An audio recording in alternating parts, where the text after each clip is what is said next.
Captain Alina Vasquez stood on the bridge of the Youth Harmony and watched the alien ships grow larger on her screen. Her heart beat fast, but her hands stayed steady. This was the moment humanity had waited for since they first looked up at the stars. First contact with another intelligent species? "Captain, we're getting a message," said Lieutenant Park from the communications station. "It's coming through on multiple frequencies." "They want to talk." Alina nodded. "Put it on screen." The main display flickered and showed a face that was not human. The alien had dark blue skin that seemed to shimmer like metal. Its eyes were large and completely black. When it spoke, its voice was deep and rough. "I am Warprime the Chemera of the Zephyrian Collective. You will identify your species and state your purpose in our space." Alina stepped forward. She had practiced this moment many times, but her mouth still felt dry. "I am Captain Alina Vasquez of the United Earthship Harmony. We come in peace. We bring gifts and friendship from the human race." Dekmer's black eyes stared at her for a long moment. Alina could not read his expression. Behind him, she could see other aliens moving around what looked like a military command center. "Gifts," Dekmer said. The word seemed strange in his mouth, like he had never said it before. "Yes," Alina replied. "We bring art from our world. Music, scientific knowledge, medical supplies for your colonies that we heard were suffering from disease." Alina watched the Khmer carefully. She had studied every piece of information Earth had about the Zephyrians. They controlled a large part of the galaxy. They had absorbed dozens of other alien species into their collective. But they had never made contact with humans before. "You offer these things freely?" Dekamor asked. "What do you want in return?" "Nothing," Alina said. "We hope to build friendship between our peoples. To learn from each other. To share knowledge and culture." On her bridge, Alina could see her crew watching the conversation. They all knew how important this moment was. Dr. James Chen, their lead scientist, was taking notes on his tablet. Commander Rodriguez had his hand near the communication controls, ready to cut the signal if needed. Dekmore leaned back in what Alina guessed was his command chair. "You traveled across space to give us gifts and ask for nothing?" "That's right," Alina said. "We believe that intelligent species should help each other. I want to show you the best of humanity." Alina could not see it, but behind Dekmer other Zephyrian officers were looking at each other. Some were making gestures that Alina did not understand. The Zephyrian command center, these gestures meant surprise and confusion. "Very well," Dekmer said after a long pause. "We will accept your ...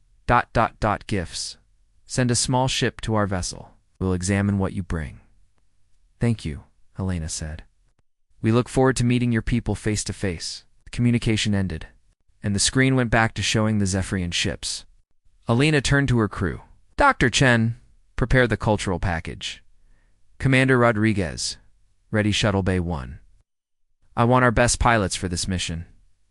Dr. Chen looked up from his notes. "Captain, did you notice how they reacted to the word gifts? It seemed like they had never heard of giving something without wanting something back." Alina nodded. "I noticed. That tells us something about their culture. We need to be very careful here." 2 hours later, Alina watched as their shuttle flew toward the largest Zephyrian ship. The shuttle carried paintings by human artists, recordings of Earth's greatest music, medical supplies, and detailed information about human science and technology. In the shuttle, Lieutenant Sarah Kim felt nervous as she approached the alien vessel. She had volunteered for this mission because she wanted to make history. Now, looking at the dark metal hull of the Zephyrian ship, she wondered if she had made a mistake. The Zephyrian ship was huge. It was 3 times larger than the Harmony and covered in what looked like weapons. As Sarah got closer, she could see that the entire ship was built for war. There were no decorations, no windows except for small slits, no signs that the beings inside cared about anything except fighting. "Harmony, this is Shuttle 1, Sarah said into her radio. "The Zephyrian ship looks like a military vessel, very heavily armed." On the Harmony, Alina frowned. Earth's intelligence had suggested the Zephyrians were aggressive, but seeing their ships made it real. Still, she hoped that diplomacy could work. "Copy that," Shuttle 1. Proceed with the mission. Sarah's shuttle was pulled into the Zephyrion, shipped by some kind of tractor beam. She found herself in a large bay filled with alien fighters and weapons. Zephyrian soldiers surrounded her shuttle as soon as it landed. The soldiers were tall and thin, with the same blue skin as Vecmer. They carried weapons that hummed with energy. Their faces showed no emotion as they watched Sarah exit her shuttle. "I'm Lieutenant Kim of the Earth ship Harmony," Sarah said. "I bring gifts from the human race." One of the soldiers stepped forward. "I am Subcommander Vextel. Show us these gifts." Sarah opened the container she had brought.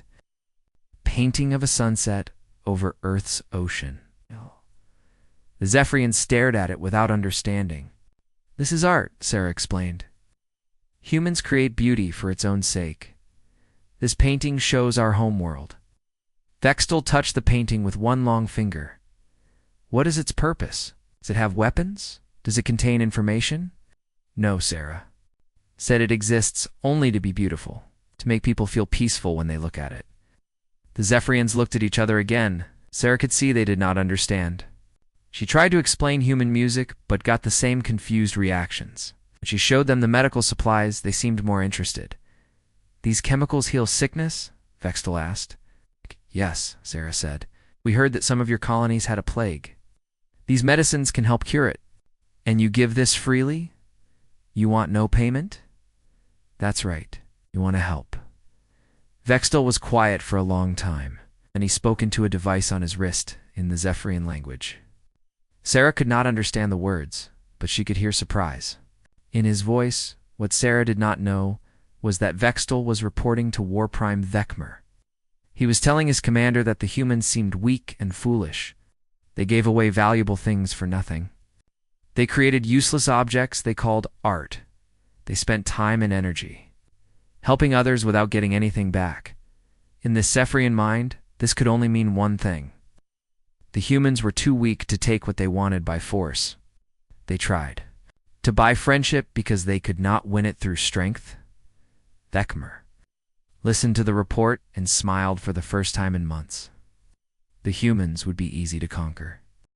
3 months had passed since first contact. Captain Elena Vasquez walked through the corridors of the new diplomatic station that Earth had built near Jupiter. The station was a symbol of human hope for peaceful relations with the Zephyrians. It had meeting rooms, cultural centers, and even gardens where both species could walk together. But Elena felt worried. Something was wrong with the negotiations, though she could not say exactly what. Dr. James Chen found her in the observation deck, looking out at the stars. He carried a thick folder of notes, and his face showed concern. "Captain, we need to talk," he said. "I've been studying the Zephyrians for months now. There are things about them that worry me." Lena turned from the window. "What kind of things?" Chen opened his folder. "They don't understand basic human emotions. When we showed them recordings of humans helping each other after natural disasters, they asked what the helpers gained from it. We explained charity. They thought we were describing a form of trade. Maybe their culture is just different," Helena said, but she did not sound convinced. "It's more than that," Chen continued. "They have no words in their language for mercy, forgiveness, or voluntary cooperation. When I tried to explain these concepts, they acted like I was speaking nonsense." Elena sat down in one of the chairs. Through the window, she could see a Zephorian ship docked at the station. It looked dark and threatening, even when parked peacefully. "There's something else," Chen said.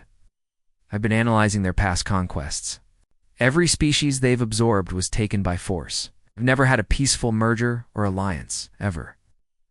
On Earth, Admiral Sarah Torres stood in the Strategic Command Center deep under the Rocky Mountains. The room was filled with screens showing space around the solar system. For weeks, those screens had been showing things that made her lose sleep. "Show me the data again," she told Major Williams, her intelligence officer. Williams pressed buttons on his console. The main screen lit up with a map of the solar system. Red dots appeared around Earth, Mars, and the asteroid belt. "These are the Zephyrian ships that have entered our system in the past month," Williams said. "They claim they're diplomatic vessels or exploration ships." "How many?" Torres asked. 47 ships, all of them heavily armed. Torres studied the map. The red dots formed a pattern that looked very familiar to her military mind. They're positioning for an attack, she said quietly. That's what I think too. Williams agreed. But they're being clever about it. None of the ships stay in one place long. They move around, exploring, taking surveys, meeting with our people. But if you look at the overall pattern, they're surrounding us, Torres finished. She picked up a secure phone. Get me President Harrison. Back on the diplomatic station, Alina was meeting with War Prime Dekmer again, this time the Zephyrian. Leader had brought several other high-ranking officers with him. They all wore the same dark uniforms and carried weapons. War Prime Alina said, "We're honored that you want to visit Earth itself, but we need to discuss security arrangements." This black eye stared at her. "Security? Do you not trust us?" "Of course we trust you," Alina replied quickly. "But Earth has over 8 billion people. We need to make sure everyone is safe and comfortable." "We only asked to visit your major cities," said one of the MERS officers, a female named Commander Zixera. "We want to understand human civilization." Alina nodded. "We can arrange tours of New York, London, Tokyo, and other cities. We'll provide guides and No guides," Thickmore interrupted. "We prefer to explore on our own, to see your people as they really are." Something in his tone made Alina uncomfortable. "War Prime, we want to be good hosts. Surely you understand that we need some basic security measures." Thickmore leaned forward. "Are you afraid of us, Captain?" The question hung in the air. Alina knew that how she answered could affect the entire future of human-Zephyrian relations. "No," she said finally. "We're not afraid. We just want to make sure your visit goes smoothly." Behind Nekmer, Alina saw the other Zephyrian officers exchange glances. Later, she would remember that moment and realize it was when they made their final decision about humanity. What Alina could not know was that the Zephyrians saw her answer as proof of human weakness. A strong species would have demanded security measures. A strong species would have been suspicious of armed aliens wanting to roam freely through their cities. But humans were too weak and trusting to protect themselves properly. Dr. Chen was in his lab when he made a discovery that chilled him to the bone. He had been studying Zephyrian biology and culture, trying to understand their psychology. What he found in their historical records made him run to find Captain Vasquez. "Alina," he said, bursting into her office. "I know what they're planning." Alina looked up from her reports. "What do you mean?" "I've been reading their conquest histories.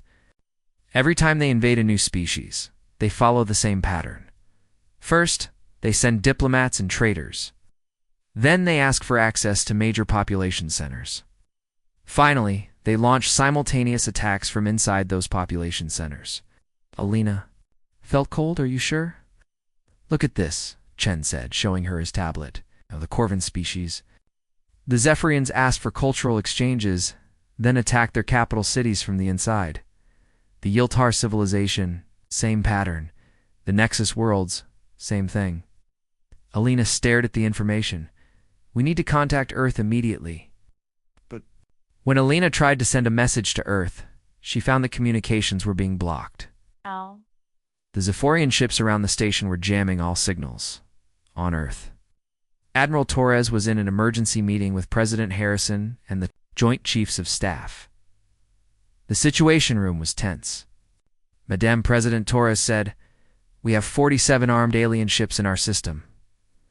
Our diplomatic station has gone silent, and satellite imagery shows Zephyrian landing craft approaching our major cities." President Harrison was a woman who had led her country through many crises, but she had never faced anything like this. "What are our options, Admiral? We can try to make contact with the approaching ships, can prepare our defenses, or we can assume hostile intent and act accordingly." "Sir," interrupted General Park, the head of Earth's space forces, "our deep space monitors are picking up more ships. Hundreds of them. They're still outside our system, but they're moving toward us." The room fell silent. President Harrison closed her eyes for a moment, thinking of the billions of people depending on her decision. "Admiral Torres," she said finally, "prepare our defenses. But do not fire unless they fire first. We still hope this is a misunderstanding. Torres nodded, but she did not believe it was a misunderstanding. She had studied war her entire life, and she knew what an invasion looked like. In space around Earth, Zephyr and landing craft continued their approach to human cities. Inside those craft, Zephyrian soldiers checked their weapons and reviewed their plans. They had done this many times before with other species. It was always easy. Warprime Nechmer stood on the bridge of his flagship, watching Earth grow larger. On his screens, soon the humans would learn what happened to weak species that offered gifts instead of showing strength. He had no idea that he was about to make the greatest mistake in Zephyrien history. The attack began at exactly 0800 hours Earth time. In New York, London, Tokyo, and 50 other major cities around the world, Zephyrian landing craft touched down in parks and open spaces. The aliens had chosen their timing carefully. It was morning in most time zones, when the cities would be full of people going to work. Commander Zixara stepped out of her landing craft in Central Park, New York. She expected to see humans running in panic. Instead, she saw something that confused her. The humans were moving quickly, but they were not panicking. They seemed to know exactly what to do. All units begin Phase 1, she spoke into her communicator. Secure the population centers. Her soldiers spread out from the park, heading toward the tall buildings of Manhattan.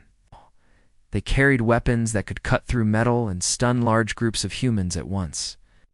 This had always worked before with other species, but as they reached the edge of the park, something strange happened. The streets, which had been full of people just minutes before, were now empty. Every human had vanished. Commander called one of her soldiers. The humans are gone. Zixara looked around. The city was silent except for the sound of wind between the buildings. Where were the 8 million people who lived here? What the Zephyrians did not know was that every major city on Earth had been built with a secret. Under the streets, under the buildings, under the parks, there was another city. A city of tunnels and shelters and command centers that had been built over hundreds of years in the tunnels under Manhattan. Millions of New Yorkers moved through passages that connected every building in the city. They had practiced this many times. They called it going underground, and every citizen knew their route by heart. Mayor Chen Williams stood in the underground command center beneath City Hall. Around him, dozens of screens showed every part of the city above. He could see the confused Zephyrian soldiers wandering through empty streets. Phase 1 complete, he said into his radio. All civilians are secure. Begin Phase 2. Above ground, Zixara was starting to feel worried. Her soldiers had spread through the city, but they found no humans to capture. The buildings were empty. The shops were closed. Even the vehicles had disappeared from the streets. This is wrong, she said to herself. In every other conquest, the alien populations had been easy to find and control. They lived in obvious places and panicked when attacked. Then she heard a sound that made her skin crawl. It was coming from all around her, echoing off the buildings. It sounded like machinery, but not like any machine she knew. What she was hearing was the sound of the city itself changing. Under remote control from the underground command centers, New York was transforming from a peaceful city into something else entirely. Steel barriers rose from the streets, blocking roads and creating defensive positions.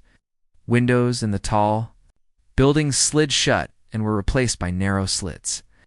The glass and concrete that had looked so fragile and decorative now revealed its true purpose. Every major building in the city had been designed with a secret. They were not just places for people to live and work. They were fortresses, built to protect the people inside and control the streets below.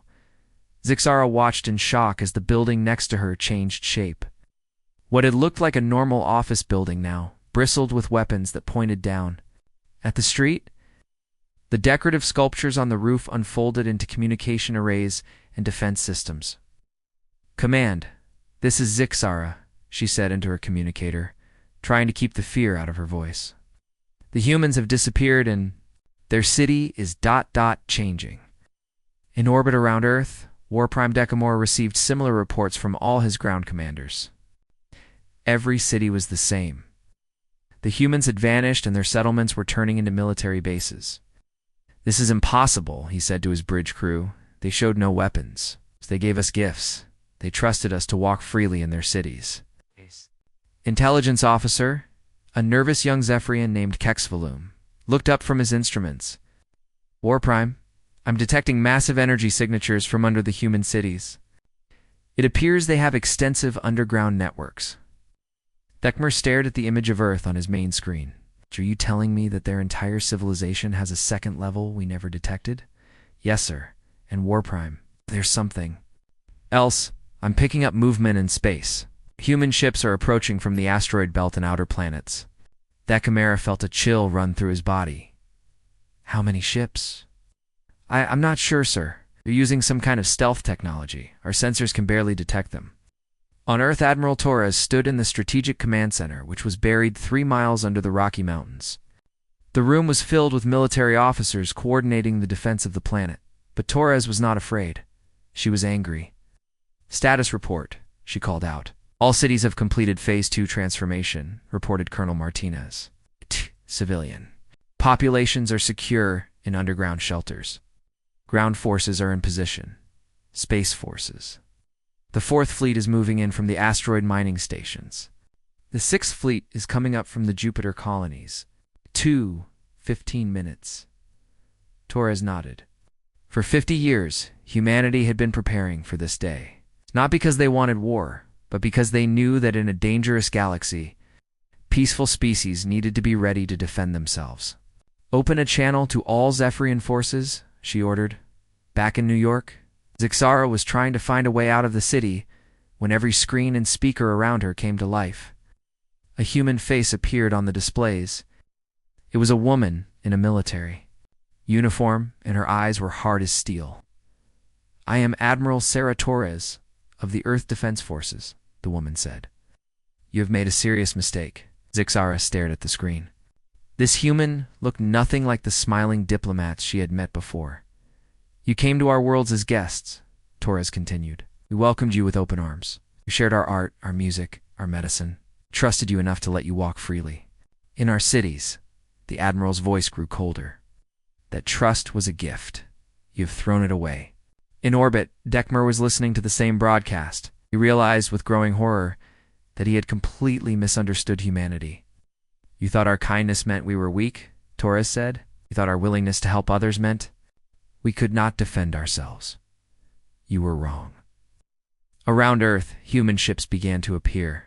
They seemed to come from nowhere, their stealth systems dropping away to reveal vessels that looked nothing like the peaceful ship humanity had first sent to meet Zephyrians.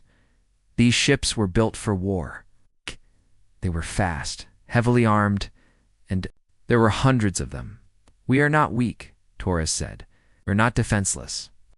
We choose to be kind because we are strong enough to afford kindness. But you have chosen to make us your enemies." Dekmer tried to contact his invasion forces, but found that all communication with the planet was being jammed.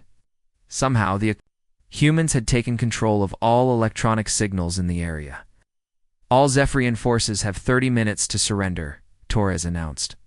"After that, we will show you why peaceful species survive in a dangerous galaxy." In the tunnels under New York, Mayor Williams turned to his communication officer. "Are all our people secure?"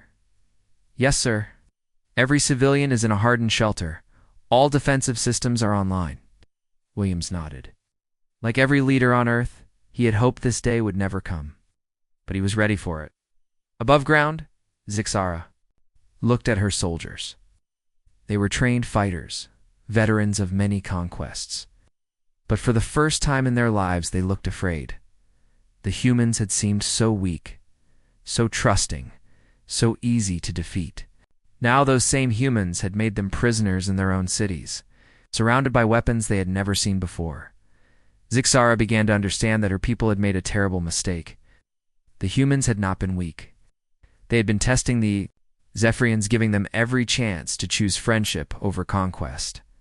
And the Zephyrians had failed that test. The 30 minutes passed in silence. War Prime Nekmer stood on his command bridge, staring at Earth below. His officers waited for orders, but he could not speak. Everything he thought he knew about warfare had been turned upside down. His communications officer said quietly, "The humans are sending another message." Admiral Torres appeared on the screen again. This time, she was standing in what looked like a military command center. Behind her, Vecmer could see dozens of human officers working at control stations. "Your 30 minutes are up," Torres said. "You chose not to surrender, and now you will. Learn what humans are really capable of." The screen went dark. For a moment, nothing happened. Then Nekmer's sensor officer began shouting, "War Prime, human ships are appearing everywhere. They're coming from all directions." Dekmer looked at his tactical display and felt his blood turn cold. The human fleet was not just approaching from one direction like a normal attack. They were coming from above, below, and all sides at once. Somehow, they had surrounded his entire invasion force without being detected. "How many ships?" he asked. "I count over 300, sir. They're moving in formations I've never seen before." What that Kamar could not know was that humanity had been preparing for this kind of attack for decades. They had studied every war in their history, learned from every mistake, and created tactics that no other species had ever imagined. Captain Elena Vasquez now commanded the UES Retribution, a ship very different from the peaceful Harmony she had used for first contact. This ship was built for one purpose: to destroy enemies of humanity. "All ships, this is Admiral Torres," came the voice over the communication system. "Begin Operation Righteous Fury. Show them what humans do to those who mistake kindness for weakness." Alina smiled grimly. "You heard the Admiral. It's all weapons. Fire at will." The human attack began with a precision that terrified the Zephyrians. Each human ship seemed to know exactly where to strike for maximum effect. They did not simply blast away like most species. Instead, they used surgical strikes that disabled Zephyrian ships without destroying them completely. Thatchmer watched in horror as his invasion fleet was taken apart piece by piece. Human ships moved in patterns that seemed impossible, supporting each other in ways that made the entire fleet fight like a single giant organism. "They fight like they have one mind," his tactical officer whispered. "No," Dekmar said, finally understanding something important about humans. "They fight like they trust each other completely." On Earth, the ground battle was going just as badly for the Zephyrians. Commander Zixara and her soldiers found themselves trapped in New York, while the city itself seemed to fight against them. The buildings provided cover for human soldiers, who appeared and disappeared like ghosts. The streets shifted and changed, making it impossible to navigate. Weapons emerged from walls and sidewalks, firing with deadly accuracy. "How are they doing this?" one of her soldiers asked as they took cover behind an overturned vehicle. Zixara was beginning to understand. They built their cities to be weapons. Every street, every building, every tunnel, it's all part of one giant war machine. What she was seeing was the result of hundreds of years of human engineering. After so many wars among themselves, humans had learned to build cities that could defend their people. Every major settlement on Earth was really a fortress disguised as a peaceful place in the underground command center. Mayor Williams coordinated the defense of his city with military precision. Sector 7, deploy anti-aircraft systems. Sector 12, activate the underground railguns. All units, maintain civilian safety protocols. Even in the middle of a battle, the humans made sure their own people stayed safe. This was something the Zephyrians had never seen before. In their wars, civilians were just casualties. Above the Earth, the space battle was reaching its climax. Admiral Torres watched from her flagship as human ships executed maneuvers that seemed to violate the laws of physics. "Admiral," reported her tactical officer, "the enemy flagship is trying to retreat." Torres looked at the image of the Image's ship on her screen. It was damaged but still dangerous. "Captain Vasquez, you have the lead. Show them how humans end a fight." Elena's ship, the Retribution, moved toward the Zephyrian flagship like a hunting predator. Around her, other human ships formed a perfect attack formation. "Target their engines first," Elena ordered. "Then their weapons. Leave their life support and communications intact." Captain asked her weapons officer, Why not just destroy them? Lena's expression was hard but controlled. Because we're not monsters. We're humans. The attack on Nekmer's ship was a masterpiece of precise warfare. Human weapons disabled every dangerous system on the Zephyrian flagship while leaving the crew alive and unharmed. It was the kind of surgical strike that required incredible skill and technology. On his damaged bridge, Nekmer finally understood what had happened. The humans had not been unprepared for war. They had been prepared for a kind of war that the Zephyrians could not even imagine. "Sir," his communications officer said, "the humans are sending us a message." Admiral Torres appeared on the screen. Again, behind her, Nekmer could see the images of Earth's cities. The Zephyrian invasion forces were surrendering everywhere. War Prime Nekmer Torres said, "Your invasion has failed. Your ships are disabled, and your ground forces are captured. But you and your crews are alive because that is what we chose." Nekmer stared at the human admiral. "Why? Why did you not kill us all?" Torres was quiet for a moment.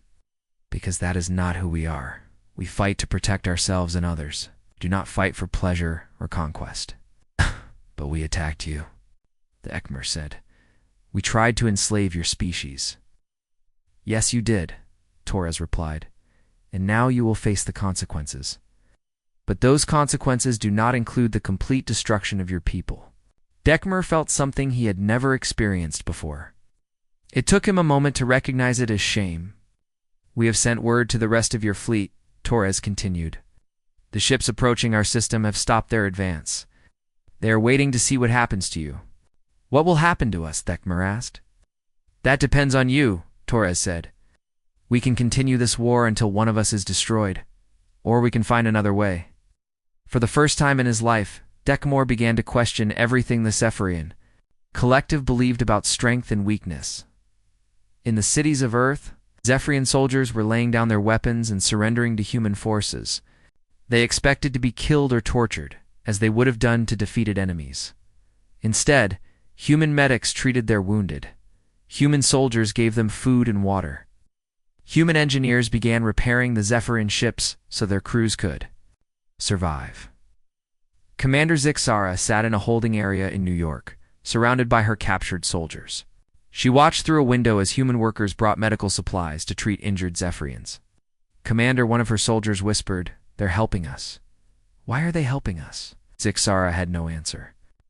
In every war she had ever fought, defeated enemies were shown no mercy.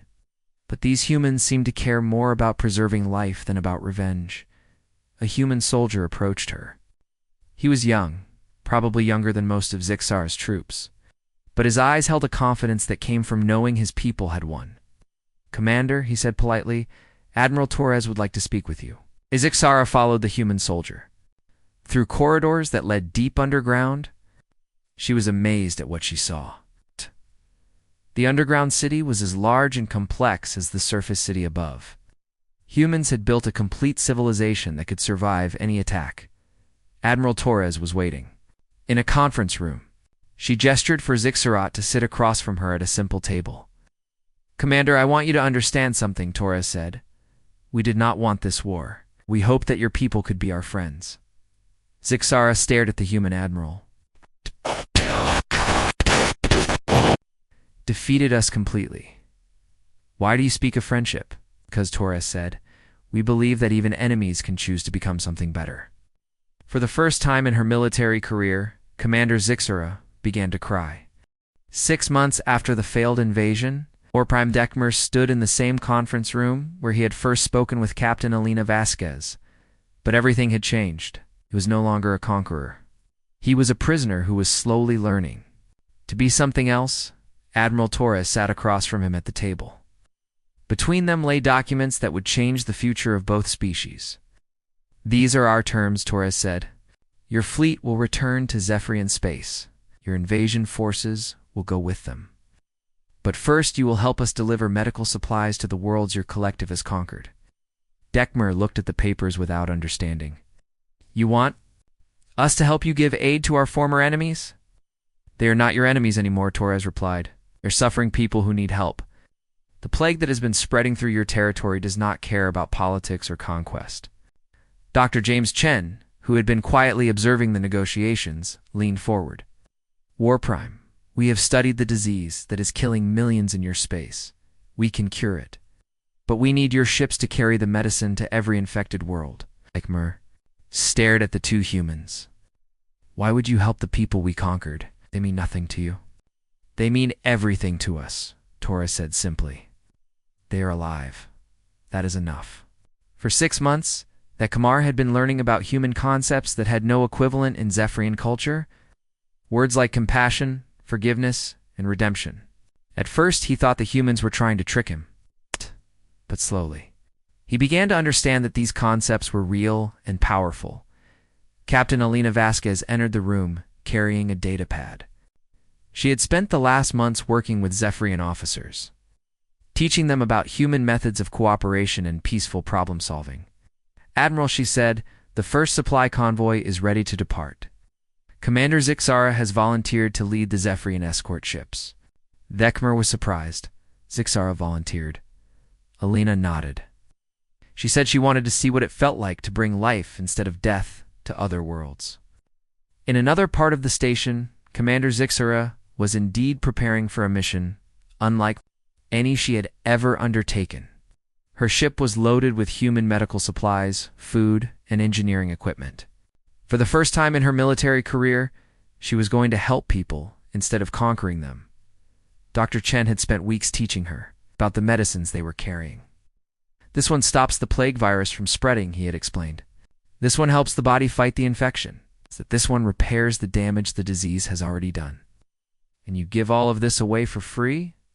Zixara had asked. Of course, Chen had replied. What good is medicine if sick people cannot have it now? As she prepared to leave, Zixara thought about how much she had changed. The humans had shown her a different way to be strong. Strength was not just about taking what you wanted. It was also about having the power to give help to those who needed it. Back in the conference room, Admiral Torres was explaining the larger plan to Vekmer. After the medical crisis is over, we want to discuss long-term peace between our peoples, she said. But that peace must include all the species your collective has conquered. You want us to free them? Vekmer asked. We want you to offer them a choice, Torres replied.